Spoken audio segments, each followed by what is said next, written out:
బంగారం ధర ఎప్పుడూ లేనంత రికార్డ్ హైకి చేరిపోయింది.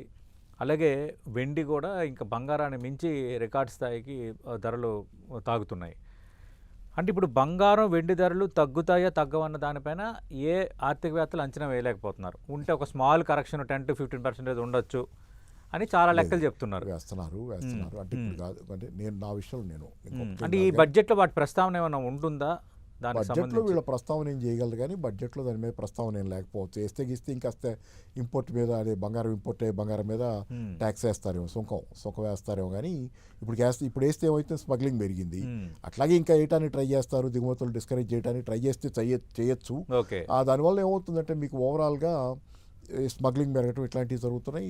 సరే ఆ ప్రాబ్లమ్స్ అంటే వాళ్ళు దాని మీద బడ్జెట్‌లో ప్రత్యేకంగా దాని మీద చర్చిస్తారు అనుకోరు కానీ, ఈ బంగారం, వెండి పెరగటం గురించి ఈ బంగారం గురించి అయితే నేను గత 15 సంవత్సరాలుగా నేనైతే చెప్తున్నాను. హ్మ్.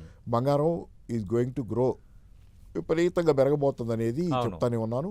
చాలా క్లియర్‌గా నా స్టాండ్. పర్సనల్‌గా మాట్లాడుతున్నాను. అప్పుడప్పుడు టీవీలో మాట్లాడేటప్పుడు కూడా అవును. బంగారం పెరుగుతుందనే అంటే ఇప్పుడు చెబుతున్నాను. బంగారాన్ని కొనుగోలు చేసి రిజర్వ్ ఉంచుకుంటున్నారు కదా!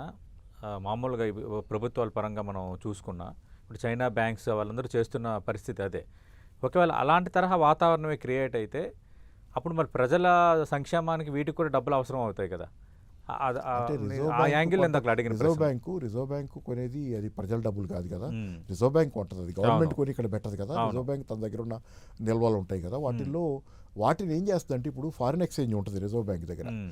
ఇన్ని లక్షలు ఇప్పుడైతే 687 బిలియన్లని ఏదో ఉంది రిజర్వ్ ఓకే. బ్యాంక్ దగ్గర, అంత ఫారిన్ ఎక్స్చేంజ్ హ్మ్. నిల్వలు. ఆ ఫారిన్ ఎక్స్చేంజ్ నిల్వల్లో బంగారం నిల్వలు కూడా ఉంటాయి. హ్మ్. వాళ్ళు ఏం చేస్తారంటే వాటిలో ఆ ఫారిన్ ఎక్స్చేంజ్ నిల్వల్లో ఉన్న ఏ పౌండ్లో ఏ డాలర్లో అమ్మి అటు కొంటారు, రైట్. బంగారం కొంటారు. కాబట్టి దాని గురించి మనకేం దిగులక్కర్లా. హ్మ్. బడ్జెట్కి ఏం సంబంధం లేదు. ప్రభుత్వం దగ్గర ఉన్న డబ్బులు వ్యవహారం వేరు. ఓకే. నేను రిజర్వ్ బ్యాంకు ఆ డబ్బుల్ని మేనేజ్ చేసే ప్రాసెస్లో హ్మ్. ఈ ఈ కరెన్సీ ఉంచుకునే కంటే బంగారం ఉంచుకుంటే సేఫ్ మనం అని చెప్పి బంగారం పెట్టుద్ది. ఓకే. సో దాంతోపాటు నేను చెబుతుంది ఏంటంటే, ఇప్పుడు పెరుగుద్దా ఎవరు చెప్పలేకపోతున్నారనే దగ్గర హ్మ్. నేను స్పష్టంగా నాకున్న అభిప్రాయం ఏంటంటే, అంతర్జాతీయంగా ఈరోజు ఒక తీవ్రమైనటువంటి సంక్షోభం ఉంది. హ్మ్.